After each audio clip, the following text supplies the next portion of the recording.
7월 11일 확신에 찬 기도.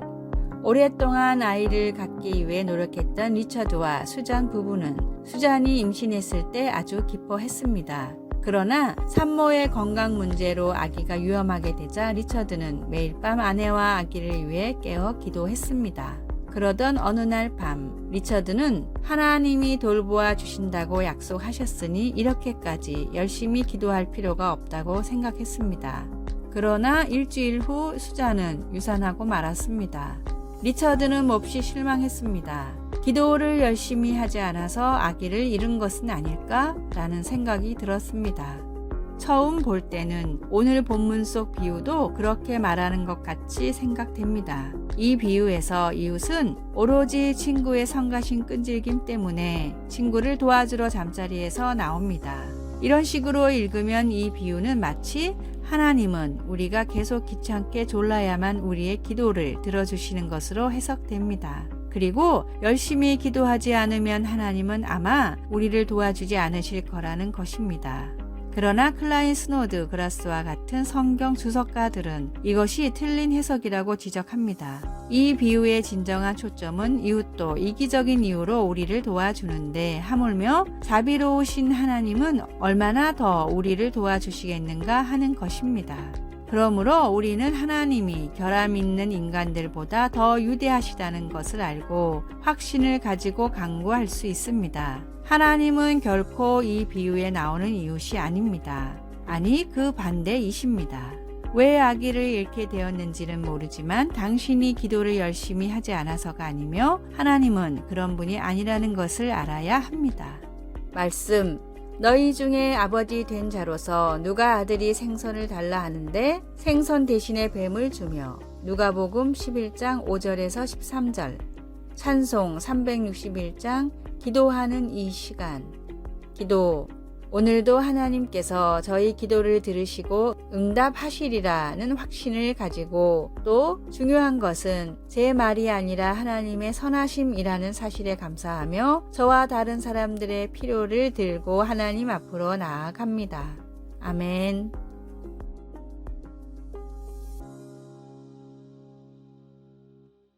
(7월 12일) 화요일 신앙의 생명주기. 세계를 움직이는 50인의 사상가 중 한 명인 찰스 핸디는 생명의 주기곡선이라는 이론을 만들었습니다. 모든 기업이나 국가, 심지어 유행하는 상품들도 시작과 끝이 있고 그 과정이 도입기와 성장기, 성숙기를 거쳐 결국 소멸한다는 것을 나타낸 그래프입니다. 대부분 성공적인 기업이나 상품들은 초기에는 천천히 성장을 하다가도 궤도에 진입을 하면 갑자기 폭발적인 성장을 합니다. 그러다 유명해진 성숙 단계에서는 속도가 점점 퇴화되며 정체됩니다. 여기서 새로운 동력을 얻어서 다시 올라가지 못하면 심지어 전 세계가 열광하던 어떤 것이라도 갑자기 소멸해 버립니다. 찰스는 특히 도입기와 성장기에서는 한 번의 실수로 모든 것이 무너져 버리는 특이점과 성장기와 성숙기에서 안정을 추구하려다 새로운 성장 동력을 못 찾고 소멸해 버리는 변곡점이 있어서 이 단계에서 새로운 시도를 하지 않으면 지속적으로 발전하지 못하고 소멸된다고 주장했습니다. 어쩌면 신앙의 주기도 이와 비슷합니다.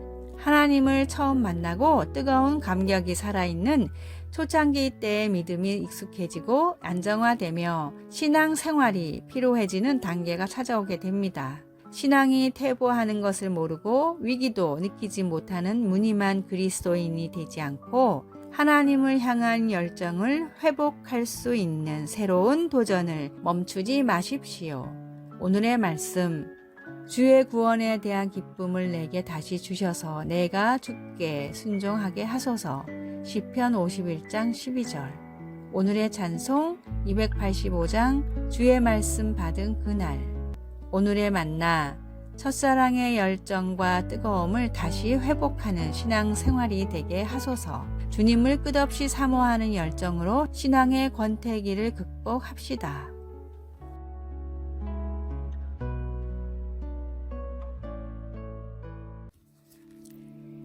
7월 13일 수요일 하나님의 도움을 구하기.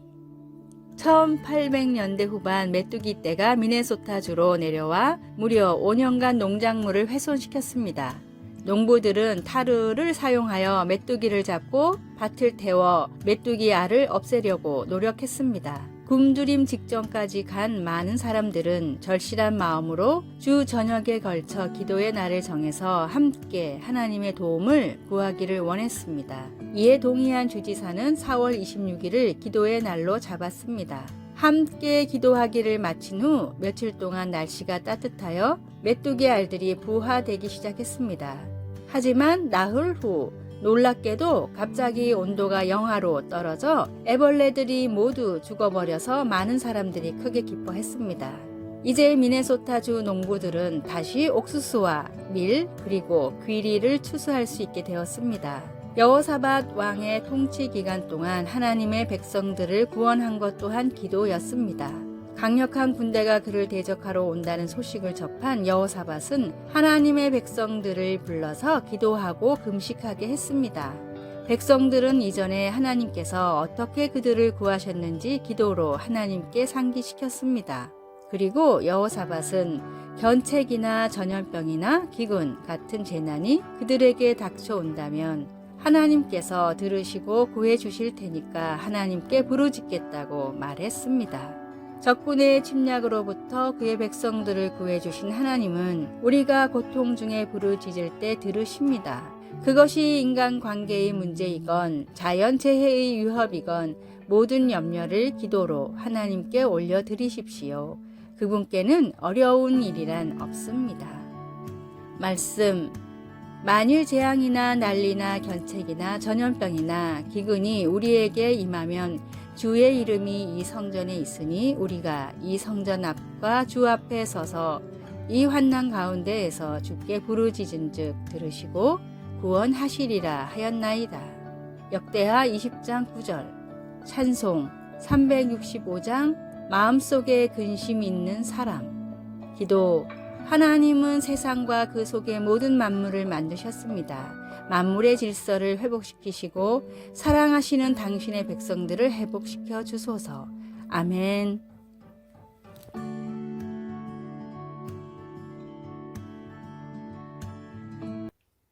7월 14일 목요일. 거북이와 개. 바다 거북은 알을 낳을 때 모래사장을 깊숙이 파서 100개나 낳습니다. 갓 태어난 바다 거북이 기어 올라오기에는 너무 깊은 구덩이지만 신기하게도 다친 곳 하나 없이 모래사장으로 기어 올라옵니다. 동물학자들의 실험에 따르면 구덩이에 알을 하나 묻어 놓았을 땐 나올 확률이 27%이지만 2개씩 묻어 놓았을 땐 84%, 4개 이상을 묻어 놓으면 100%의 확률로 새끼들이 구덩이를 빠져나왔습니다. 최초로 태어난 바다 거북 새끼는 구덩이 벽을 파서 경사를 완만하게 만드는데 뒤이어 깨어난 거북이는 이 거북의 등을 타고 올라가 더 높은 벽을 파내고 나중에 깨어난 거북들도 차례차례 파낸 모래를 다져서 발판을 만듭니다. 시간이 조금 지나면 구덩이에서 모래사장으로 나갈 수 있는 완만한 길이 생기기 때문에 4마리 이상의 알이 있는 구덩이의 바다 거북들은 안전하게 밖으로 나올 수가 있었습니다. 그러나 개를 구덩이에 넣으면 정반대의 일이 일어납니다. 충분히 기어 나올 수 있는 높이임에도 올라가는 개를 끌어내리느라 혈안이 돼서 결국 빠져나오는 개는 몇 마리 없이 서로 힘을 빼다가 대부분 죽고 맙니다. 위기일수록 필요한 것은 끈끈한 협력입니다. 잘못을 서로 인정하고 개선하는 것도 중요하지만 하나의 믿음으로 말씀대로 연합하는 것이 더더욱 중요합니다. 하나님을 믿는 성도끼리의 거룩하고 아름다운 연합으로 신앙의 위기를 지혜롭게 극복해 나가십시오. 오늘의 말씀. 아무 일에든지 다툼이나 허영으로 하지 말고 오직 겸손한 마음으로 각각 자기보다 남을 낮게 여기고. 빌립보서 2장 3절. 오늘의 찬송 475장 인류는 하나 되게. 오늘의 만나. 선한 마음으로 연합하는 그리스도인들을 위해 기도하게 하소서. 갈등과 분란을 조장하지 말고 지혜롭게 해결하고자 노력합시다.